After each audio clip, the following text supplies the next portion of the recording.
Every fall, the attention of the automotive world centers around Las Vegas and one magic word: SEMA. The Specialty Equipment Market Association show is a place to discover the latest products and breaking trends. Businesses and builders concentrate all their efforts for the entire year with one goal: to hit the jackpot in Vegas. SEMA also is exclusive. The general public is not invited, so what you're about to see is the cream of the crop from inside the show. These vehicles are truly dream rides.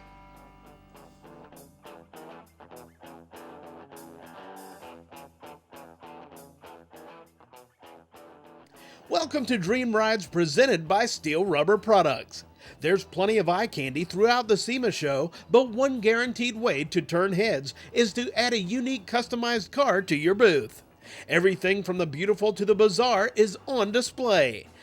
Let's kick things off with a hot rod classic with an incredible backstory. 1932 Ford closed cab pickup, slightly modified. I found it in a farmer's field in Minnesota. I was searching online and I happened to find this picture someone took of a truck in the woods that they thought was a basket case write-off. Well, you know, I only wanted certain parts of it. The bottom 6 inches has been completely replaced. The rest had people danced on the roofs, shot bullet holes in it everywhere, but I looked at that and said, yeah, I can fix that. I knew I wanted to do something out there with the engine and powertrain. And so, as you can see, we've done the venerable Ford sock motor, the Camaro. It runs surprisingly smooth at idle, and once off idle, it's an absolute animal. It's got a stroker crank. It's now 482 cubic inches. Obviously, Hillborn injected. It's making in the low 700s. Most of the parts can be sourced if you're diligent enough. It took us about 2 years to assemble all the parts to build this. Robert Pond heads. The most difficult part were the cam bearings, which nobody remanufactures. And if you can find somebody who's got a set, then you got to talk them into selling them. My plans are to drive the wheels off of it. This truck makes you want to go to the store for a loaf of bread, one slice at a time.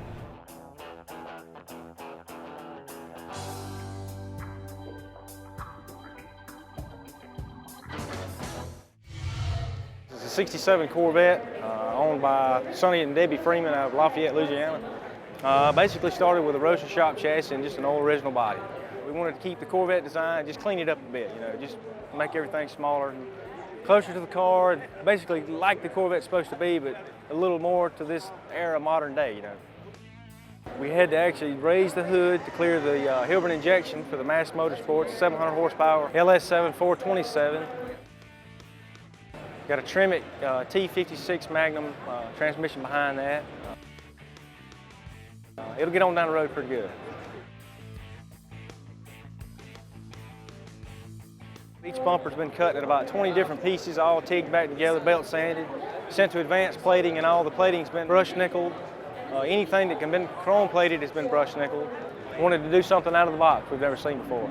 I love it. I think it's cool. It's a little hard to keep clean, but it's neat. Never seen it. 1968 Chevy Camaro. Bought the car 7 years ago from a friend of mine who originally was going to put it back to all stock, and he needed some money. I had other thoughts as far as what I wanted to do with the car. 7 years later, here we are. It's actually got one of my old sprint car motors. I used to race sprint cars for 16 years, broke my back 5 years ago, and put a motor that I had in a sprint car. We detuned it and changed the intake on it. And you know, when I was a kid, I always liked the injection stuff sticking out of the hood. I kind of wanted those tubes to be out a little bit farther than what they are there, but I thought, you know, keep them clean. We pretty much put the suspension together and unitized the frame into the floor and get the car to set right with the big wheels and tires. We're going to drive it. We're going to show it this summer, and you know, maybe next year it'll be for sale. Stay with us for more Dream Rides presented by Steel Rubber Products as we add a European flavor to the SEMA show cars.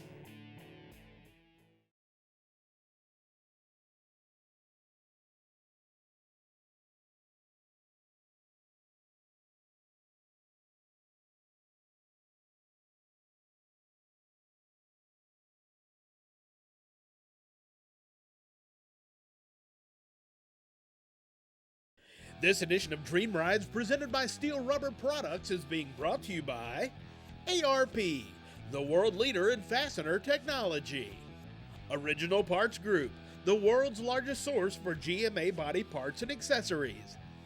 And by Steel Rubber, quality crafted rubber parts and weather stripping.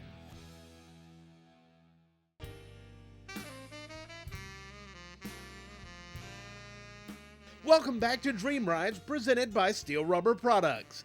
Some of the customized cars at SEMA are as American as apple pie, while others have a distinctively European elegance. It's a 1937 Bugatti Auburn boat tail Delahaye kind of morphed together. I used to be the editor of Hot Rod magazine, and I've grown up with regular hot rods all my life. Then I went to a concours in 1995 and saw my first French coach-built car and fell in love with them. Since I can't afford a real Delahaye or a real Bugatti, and if I could afford one, I wouldn't cut it up and change it, I started building my own versions of these French coach-built cars in the late 1930s from scratch out of fiberglass. Chip Foose designed the body for me back in 1999. It's a combination of three different designs of cars. The Auburn boat tail was designed by Vince Gardner, who worked for Gordon Burig. It was his clay modeler. The fenders were designed by Fagoni and Falaschi, a coach builder in Paris. And the nose was designed by Jean Bugatti, Ettore Bugatti's son. I am a junkie, a styling junkie. I just love coach-built cars, and I pick out what I think are the best ones, and I take a little bit of this and a little bit of that and combine them. The headlights are Lucas P100 headlights that were used in 1948 on Lagonda, Jaguar, Bentley, Rolls-Royce. That's the only real car part on the whole car. The hood ornament is a reproduction Hispano-Suiza Flying Stork, and the taillights are their 1937 Hudson hood ornaments that have been turned around facing the opposite direction. Let's put it this way, it stops traffic, whether it's parked or it's moving. I mean, it's fun to drive it. The whole thing is there's no rules in the whole thing of old cars and hot rodding, and so the point of it is that the only limitation is your imagination. That European style and flair can also be applied to a legendary American model, a 1940 Mercury. It's taken place over the period of 6 years, and it's a car that has been designed with Edsel Ford's design sense in mind. Edsel Ford took on the Mercury line to try to bring some of the high-level European design flair to the Ford Motor Company. And we feel that he was faced with a lot of challenges in design, and this is my interpretation of what I believe Edsel Ford would have liked this car to have been. We modified the body by remaking the rear half of the car. We massaged the front half of the car to try to improve the design. The car has steerable front skirts, fully skirted front and back. Changed the shape of the hood. We made a complete belly pan front to back. It has a modern Ford engine, 2009 Shelby GT500, 660 horsepower, that we dressed and presented to look appropriate in a late 30s coach-built car. The headlight opens, and it opens for a reason.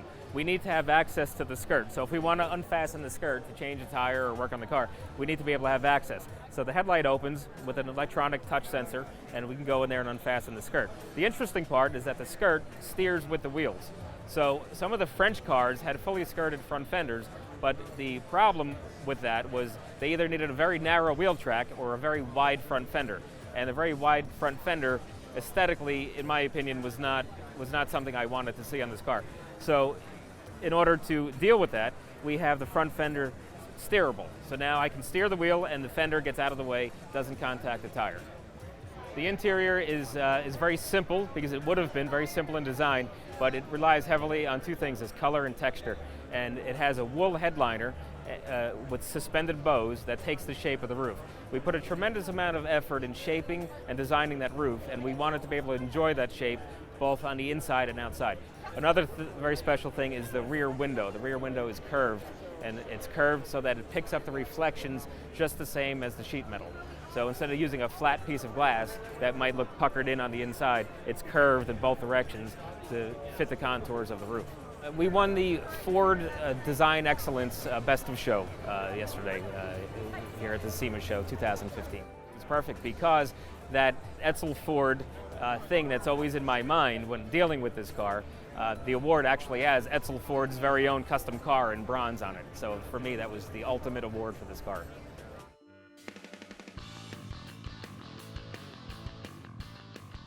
In the past, some SEMA show cars were outlandish, but now the trend seems to have moved more towards subtle refinement of a car's original design.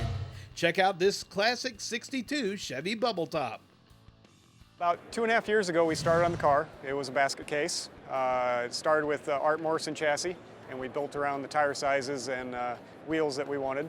Came back and did all the subtle body mods. The fenders have been lowered, the hood's been dropped, rockers dropped down, a subtle wing added to the back, machined side trim, machined taillights, door handles. Basically, we took everything on a '62, but just refined it and crisped everything up. It's kind of a sin to cut a '62 bubble top apart, but we just moved everything around in a real subtle way to make it work. The loud, flashy stuff is in the past. You know, now the style is just refine everything. Use what is there and just refine it. You know, put the door handles back on it and all the trim. You know, 10 years ago it was throw all that stuff in the trash, but you know, that's what makes these cars, and it's cool because you can just take it and make each piece like a fine piece of jewelry and dial the car in. LS9 crate motor with a Bowler 6-speed transmission. The interior, we teamed up with Tracy Weaver of Recovery Room.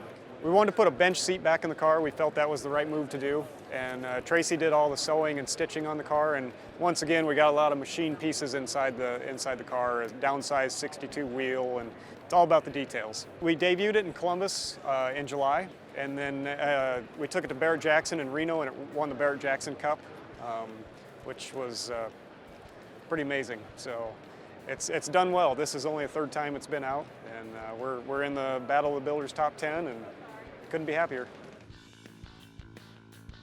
There's still more incredible cars from SEMA to come here on Dream Rides presented by Steel Rubber Products, including a wonder from the land down under.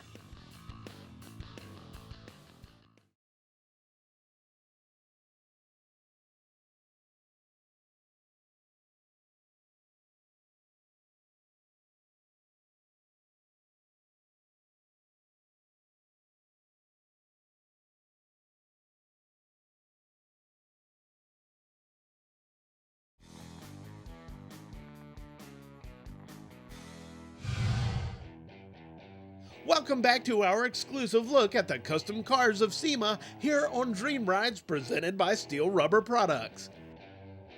Now we'll shed some light on a unique Nova that is as black as night. The car itself was bought from LA. I'm the 3rd owner of the car. So we bought it in LA and we shipped it back to our shop in Australia. We showed it in Australia for a year and then we brought it back to US. Pretty hard to get. I mean, you can get Camaro and stuff like that, but a Chevy Nova, there's not many in Australia, no. The whole car concept was designed around everything being black, but in the very beginning, you don't realize how hard that is going to be until you get into, I mean, yes, you can paint the outside black and you've got black wheels and so on, but once you start getting into pieces on the engine where you're mixing anodized and powder coat and everything like that, you need to make it all flow. So it was actually probably one of the hardest cars I've ever had to build. There's a lot of modifications on the car that you really can't see unless you look closely or you're a Nova fan. We've deleted all the moldings, which was a really hard task to keep the exact body lines of the car without changing them too much so that you lost the original muscle car look of the Nova. So we've actually extended the sills by 2 inches. We reshaped the front and rear bumpers, so we've tucked them in, we've tucked them back, and we've changed the light shapes, and that was, I mean, I don't think there was many things on the car that were easy. It's a 572 big block Chevy. It's got twin F2 Pro chargers. The twin supercharger setup, that was extremely hard. It had to have symmetry. The second bracket, we had to hand make it. And the belt, we had to get that custom built. It's 99 inches long. So there's not many companies out there that can make that. So, like I said, the whole car was a challenge everywhere we looked. It's a 9.4 litre and it's got 1,500 rear wheel horsepower. It's an animal. It's like sitting behind the wheel of just a caged beast. You know, you start it up and drive it through a parking lot, it sets all the alarms off. It's aggressive. You want to hold on. A Studebaker is our next SEMA special sporting this dark and edgy style. Customer built the car for Paul Gillum. He got the car out of Oregon about 3.5, 4 years ago. It was a real good car. No rust, no damage, just the bad fit and finish that Studebaker was known for. You know, basically all we've done is just tried to refine everything that was there from Studebaker in 1953 and make it fit and flow like it was a new high-end luxury car. So now the most noticeable thing is the wedge chopped roof. I mean, the front of the roof was brought down about 1.25 inches, windshield laid back about the same. We machined new grille pieces for the car, tail light bezels, headlight bezels, the window trim. We had Keith Dorton do us an injected big block. We took a Hilburn race manifold, machined everything for injectors, fuel rail on the inside so everything's hidden, and had Keith do the big block for us. Made about 640 horsepower on pump gas. It's been real good. We got one of the 5 Good Guys Gold Awards with the car this morning, so far so good. We'll have more SEMA specials for you, such as this tripped-out Volkswagen bus, when Dream Rides presented by Steel Rubber Products returns.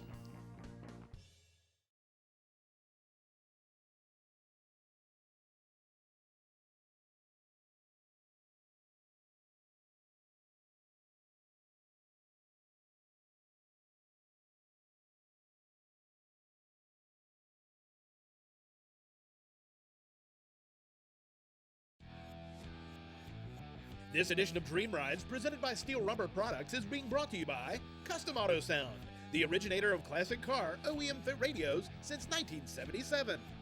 Evapo Rust, super safe rust remover. And by Steel Rubber, quality crafted rubber parts and weather stripping.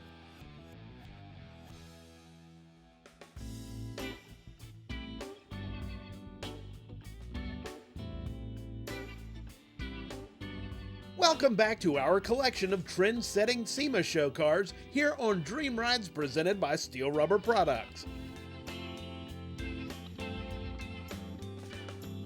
So far, we've shown you American style and Euro elegance, but SEMA is also about performance, and this next car has plenty of ponies on tap.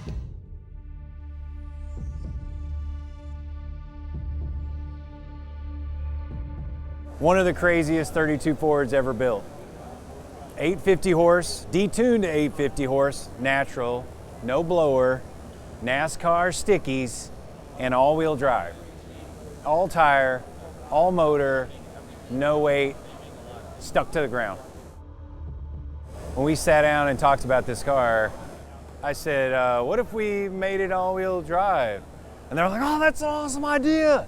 We were just talking about all-wheel drive. That's incredible. I can't believe it. You know, and I was like, what in the world did I just do? I basically took a 32 Ford Roadster, which is a very easy on the scale of hot rods to build, and I just made it completely, unbelievably hard and a crazy project.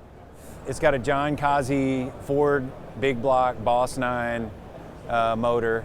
We have a transfer case from a GM Denali, very lightweight magnesium, and it's got a kind of a real G-force transmission, which is a real like just strong 1,000 pounds capable manual transmission. What that does, that sends drive forward, but how in the world do you get to a quick change? Because we wanted to do a quick change like this coming out of the grill. And we ended up figuring out that we could make our own transfer case to come across and then run a drive shaft all the way back. A 32 Ford is like one of the greatest designs ever built. I mean, this grill shell is iconic, the shape is iconic. So anytime you mess with a classic, you're treading in dangerous territory in the design world.